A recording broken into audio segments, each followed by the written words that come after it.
Good afternoon everyone, welcome back to my channel. আশা করি তোমরা সবাই খুব ভালো আছো আর সুস্থ আছো।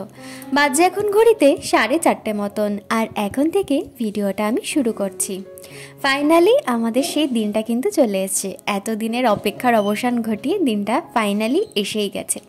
প্রথমের দিকে অতটা এক্সাইটমেন্ট না থাকলেও দিনটা যত আস্তে আস্তে এগিয়ে আসছিল, এক্সাইটমেন্টের পরিমাণটাও কিন্তু আমাদের দুজনেরই সেরকমভাবেই বেড়ে যাচ্ছিল। তো যাই হোক, সকালবেলা থেকে তো ভিডিওটা শুরু করতে পারিনি, কারণ সকালবেলা অনেক তাড়াহুড়োর মধ্যে কাজকর্মগুলো আমাকে করতে হয়েছে। তারপর আজকে ট্রেনে যা যা খাবার খাবো সেই সমস্ত খাবার একার হাতে গুছিয়ে এখন বসেছি দেখো খাবারগুলো প্যাকিং করে নেওয়ার জন্য। আর এখানে গোপালের খাবারটাও আমি আলাদা করে নিচ্ছি, যেটা যাবে ওর পিঠ ব্যাগে। যদিও আজকে খাবারের মধ্যে সমস্তটাই নিরামিষ খাবার দাবারই রয়েছে, কোনো আমিষ কিছুই আমি নিয়ে যাই না ট্রেনে। যখন গোপাল নিয়ে যাই তখন চেষ্টা করি যে সমস্তটাই যেন নিরামিষ খাবার দাবারই থাকে। তো তোমাদেরকে বলে দিই যে কি খাবার আমরা নিয়েছি। আজকে ট্রেনে খাওয়ার জন্য প্রথমে নিয়েছি হচ্ছে রুটি আর পনিরের তরকারি, আর তার সাথে নিয়েছি ভেজ পনির স্যান্ডউইচটা, যেটা সন্ধেবেলা আমরা খেয়ে নেব। আর কালকে সকালের জন্য নেওয়া হলো এই যে কলা আর পাউরুটি, আর দুপুরের জন্যও রয়েছে রুটি আর পনির, সেটা আলাদা করে নিয়ে নিয়েছি। তো প্রথম দিকে না একটু ভয়ই পেয়েছিলাম যে আলাদা করে নিলেও পনিরটা থাকবে কি থাকবে না। তারপর ভাবলাম কি, যখন বাড়ি থেকে চেন্নাইতে যাই তখন সবাই খাবার দাবার কিন্তু আলাদা আলাদা বাটিতে প্যাক করে দেয়, এবং সেই খাবারটা খুব ভালো থেকেও যায় পরের দিন দুপুরবেলা পর্যন্ত। তো সেই কারণের জন্যই সমস্তটা আলাদা করেই আমি গুছিয়ে নিয়ে নিয়েছি। ওদিকে খাবারের ব্যাগটা আমার গোছানো হয়ে গেল, আর এখন দেখো গুছিয়ে নিচ্ছি ওর পিঠ ব্যাগটা। যেগুলো ছোটো মোটো দরকারি জিনিস এমার্জেন্সি সামনে রাখতে হবে, সেই সমস্ত জিনিসগুলো যাই হচ্ছে ওর পিঠের ব্যাগে।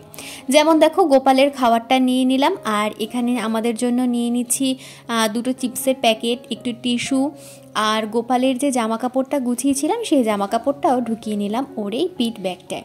তো দুখানা ব্যাগই আমাদের গোছানো হয়ে গেছে। আর এইবারে জানো তো ট্রলিগুলো একদমই কিন্তু ভারী হয়নি, কারণ সেরকম কোনো জামা কাপড় তো আমাদের নিতে হয়নি, তো সেই কারণের জন্য সেরকম কিন্তু একটা ভারীও হয়নি। আর এখন দেখো চলে এসেছি গোপালকে রেডি করে নেওয়ার জন্য।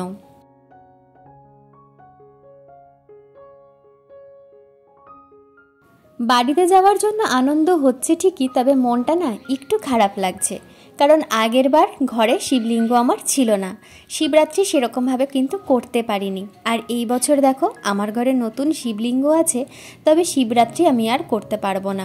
মানে এটা যে আমার কতটা একটা আফসোস লাগছে কি বলবো। আর কিছু করার নেই, অনুষ্ঠানটাই এমন একটা দিনে পড়েছে, আর টিকিটটাও ওরকমভাবেই কাটা হয়েছে, তো কিছু আর করার নেই। তো সেই কারণের জন্যই জানো তো ট্রেনের সমস্ত খাবার দাবার নিরামিষই নিচ্ছি। যদি সম্ভব হয়, চতুর্দশী তো পরের দিন সকালবেলা 8টা কত পর্যন্ত থাকছে, তো যদি সম্ভব হয় তাহলে পরের দিনকে শিবরাত্রিটা পালন করব ঠিক করেছি। তো ওখানে তো আমি প্রথমেই রেডি হয়ে গিয়ে একেবারে খাবার দাবার প্যাক করেছি, আর এখন দেখো রেডি হয়ে গেছে মিস্টার চক্রবর্তীও। ঘরের সমস্ত জিনিসপত্র গুছগাছ করে দেখে নিলাম দুজনেই। আর রান্নাঘরের বাসনপত্র এবার কিন্তু ঘরে রেখে যাচ্ছি, জানো তো। আগের বছর ইঁদুরের উৎপাতে যা ভুক্তভোগী আমাদেরকে হতে হয়েছিল, তো রিক্স আর নিইনি, সমস্ত বাসনপত্র গুছিয়ে গেছি ঘরে আর কি রেখে দিয়েছি, ব্যাগের মধ্যে ঢুকিয়ে রেখে। তো এখন সমস্তটা ও লাগেজ টাগেজগুলো বের করে নিল।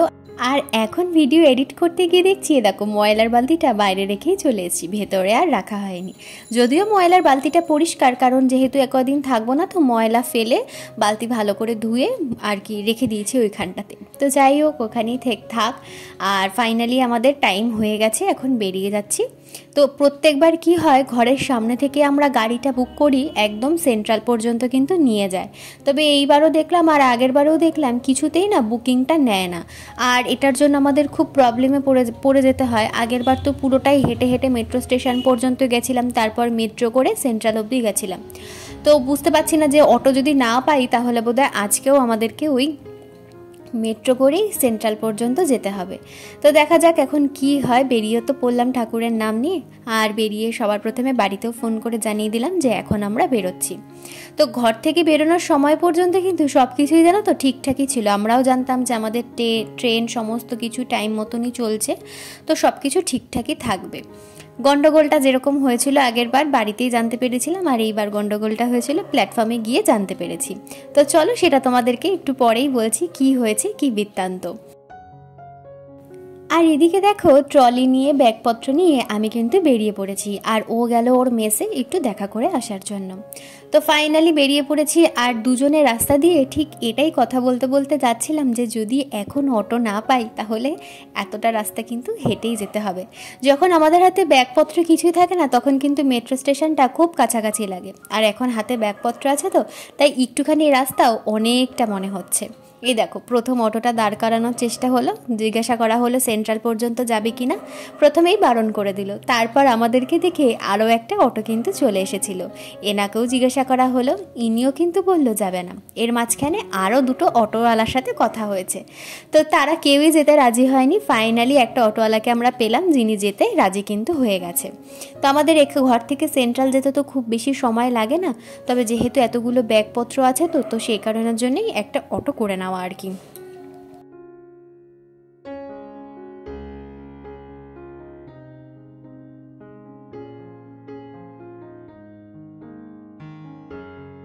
উঠে পড়েছি অটোতে, আর আমার মুখের হাসিটা দেখে তোমরা আশা করি বুঝতেই পারছো আমি কতটা খুশি।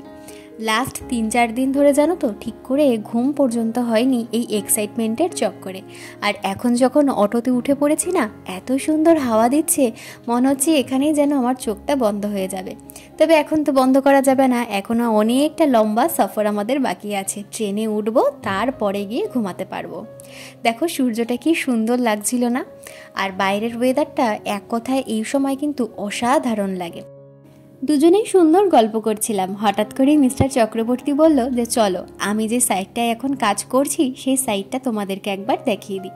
আর আমি ভাবলাম শুধু আমি একা কেন দেখব, তোমাদেরকেও আমি কিন্তু দেখিয়ে দিই। তোমরা অনেকেই জিজ্ঞাসা করেছো যে ও কি প্রফেশনে রয়েছে, ও কিন্তু ইন্টেরিয়ার ডিজাইনার।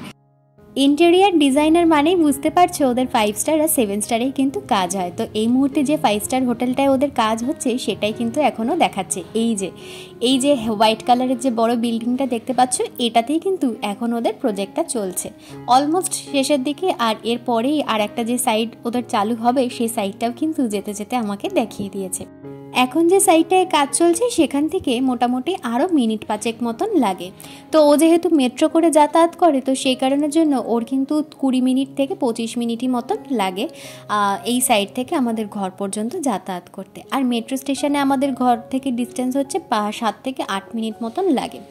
তো যাই হোক, এখন বাড়ি থেকে ঘুরে এসে আবার নতুন সাইডে নতুন প্রজেক্ট চালু হবে, তো সেটার জন্য ও নিজেও ভীষণ এক্সাইটেড।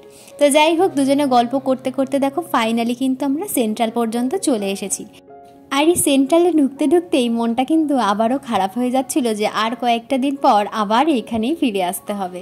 এই যে বাড়িতে যাওয়ার জন্য যে আনন্দটা থাকে না, যা বাড়িতে যাওয়ার কয়েকদিন পর থেকেই আবার ফেরার জন্য মনটাও কিন্তু খারাপ হয়ে যায়। কি আর করা যাবে, যাই হোক এখন তো একটু মজা করিনি, মন খারাপটা পরেও করলেও চলবে। তো যাই হোক, ঢুকে পড়েছি আমরা প্ল্যাটফর্মে। আর এখন যেহেতু আমাদের ট্রেনের টাইম হয়নি তো আমাদেরকে এখানে কিন্তু বসে অপেক্ষা করতে হবে।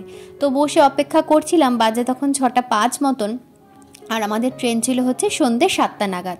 হঠাৎ করে দেখলাম স্ক্রিনে দেখাচ্ছে যে সন্ধ্যে 7টায় যে ট্রেনটা হাওড়া মেল সেটা কিন্তু টাইম চেঞ্জ হয়ে গিয়ে হয়ে গেল 8টার সময়। আর এটা শোনার পর আমাদের তো দুজনেরই মনটা ভীষণ খারাপ হয়ে গেছে যে এসেই শুনলাম যে 1 ঘন্টা লেট। তো কি আর করা যাবে। আর এখানে এখন বাজে 7টা মতন, যেহেতু আমাদের সন্ধ্যে 7টায় ট্রেন ছাড়ার কথা ছিল তো প্রথমে ভেবেছিলাম কি ট্রেনে উঠেই স্যান্ডউইচটা খাবো। তো এখন যেহেতু টাইমটা পিছিয়ে গেল তো সেই কারণের জন্য এখনই প্ল্যাটফর্মে বসে খেয়ে নিচ্ছি। ট্রেনে উঠে রাত্রের খাবারটা খেয়ে শুয়ে পড়বো, ব্যাস তাহলেই হয়ে যাবে। তো ওই কারণের জন্য এখন বসে বসে দুজনে পনির স্যান্ডউইচটা খেয়ে নিচ্ছি। আর সত্যি কথা স্যান্ডউইচটা কিন্তু ভীষণ ভালো হয়েছিল, সেরকম কিন্তু কিছুই দিইনি আমি, পনির মেয়োনিজ আর ক্যাপসিকাম আর দেওয়া হয়েছিল টমেটো সস, তো এটা দিয়ে আমি বানিয়েছিলাম। তো সত্যিই খেতে কিন্তু খুব সুন্দর হয়েছিল। খেয়ে দিয়ে একটুখানি বসেও নিলাম, তারপর এখন চলে যাচ্ছি প্ল্যাটফর্মের দিকে। যেই প্ল্যাটফর্মে ট্রেন দেওয়ার কথা সেই প্ল্যাটফর্মটার দিকেই আস্তে ধীরে এগোচ্ছি। তো প্রথম দিকটায় আমরা ভেবেছিলাম যে ট্রেন হয়তো দিয়েছে, তারপর এসে দেখলাম ট্রেন তখনও দেয়নি। তারপরও মিনিট 5 মতন দাঁড়ানোর পর এই যে ট্রেন এখন সবে ঢুকলো, আর এখনই বাজছে 7:45 মতন। এরপর ট্রেনের পরিষ্কার হবে, সাফাই হবে, মানে মিনিমাম এই ট্রেন ছাড়তে ছাড়তে আরও 1 ঘন্টা কিন্তু দেরি আছে। তো যাই হোক, সাফাই তো হয়ে গেছে, এখানে মিস্টার চক্রবর্তী উঠে গেছে আর আমিও কিন্তু ফাইনালি উঠে পড়েছি। আর এখন কটা বাজে বলো তো, এখন 8:30 মতন বাজে। তো প্রথমে না এই ট্রেনে উঠলে একটুখানি নার্ভাস লাগতো যে কাদের সাথে পড়বো, কারণ বুঝতেই পারছো দুজন যাই তো একটু ঠিকঠাক ফ্যামিলিদের মধ্যে পড়লে একটু সুবিধা হয়। তো ফাইনালি সেরকমই পড়েছিল। আর রাত 9টার সময় কিন্তু আমাদের ট্রেন ছেড়েছিল, মানে সন্ধ্যে 7টার ট্রেন ছেড়েছে রাত 9টার সময়। আর আমাদের দুজনেরই সিট পড়েছে এই দেখো দুটোই ওপরে, একটা হয়েছে আমাদের 3 নম্বর আর একটা পড়েছে 6 নম্বর। তো প্রথমে উঠে মিস্টার চক্রবর্তী এখানে আমার বিছানাটা করে দিল আর দুজনে শুয়েও পড়লাম। তো চলো আজকের জন্য এখানে শেষ করে দিলাম। ভালো লাগলে চ্যানেলটা সাবস্ক্রাইব করে দিও।